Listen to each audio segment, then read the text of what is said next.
ರಾಯಚೂರು ಜಿಲ್ಲೆಯ ದೇವದುರ್ಗ ಪಟ್ಟಣದಲ್ಲಿ ಶ್ರೀ ಕ್ಷೇತ್ರ ಧರ್ಮಸ್ಥಳದ ಹೆಸರಿಗೆ ಅಪಪ್ರಚಾರ ಮಾಡಿದ್ದಾರೆ ಎಂದು ಆರೋಪಿಸಿ ದೇವದುರ್ಗ ಮತ್ತು ಅರಕೇರಾ ಮಂಡಲದ ಬಿಜೆಪಿ ಕಾರ್ಯಕರ್ತರು ಇಂದು ಪ್ರತಿಭಟನಾ ಮೆರವಣಿಗೆಯನ್ನು ನಡೆಸಿದರು. ಶನಿವಾರ ಮಧ್ಯಾಹ್ನ 2 ಗಂಟೆಗೆ ದೇವದುರ್ಗ ಪಟ್ಟಣದ ಜಹೀರುದ್ದೀನ್ ಪಾಷಾ ವೃತ್ತದಿಂದ ತಹಸೀಲ್ದಾರ್ ಕಚೇರಿಯವರೆಗೆ ಪ್ರತಿಭಟನಾ ಮೆರವಣಿಗೆಯನ್ನು ನಡೆಸಿ ಸರ್ಕಾರದ ವಿರುದ್ಧ ಘೋಷಣೆಗಳನ್ನು ಕೂಗಿ ತಮ್ಮ ಆಕ್ರೋಶ ವ್ಯಕ್ತಪಡಿಸಿದರು. ನಂತರ ತಹಸೀಲ್ದಾರರಿಗೆ ಮನವಿಯನ್ನು ಸಲ್ಲಿಸಿ ಈ ಸಂದರ್ಭದಲ್ಲಿ ಅನೇಕ ಮುಖಂಡರು ಮಾತನಾಡಿ, ಧರ್ಮಸ್ಥಳದ ವಿರುದ್ಧ ಅಪಪ್ರಚಾರವನ್ನು ಮಾಡುವುದಕ್ಕೆ ಷಡ್ಯಂತ್ರವನ್ನು ಮಾಡಿದಂತಿದೆ.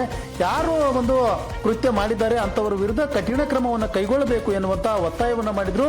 ಇಲ್ಲದೆ ಹೋದಲ್ಲಿ ಮುಂಬರುವ ದಿನಗಳಲ್ಲಿ ಇಡೀ ರಾಜ್ಯಾದ್ಯಂತ ಉಗ್ರ ಪ್ರತಿಭಟನೆಯನ್ನು ನಡೆಸಲಾಗುವುದು ಎನ್ನುವ ಎಚ್ಚರಿಕೆಯನ್ನ ನೀಡಿದರು.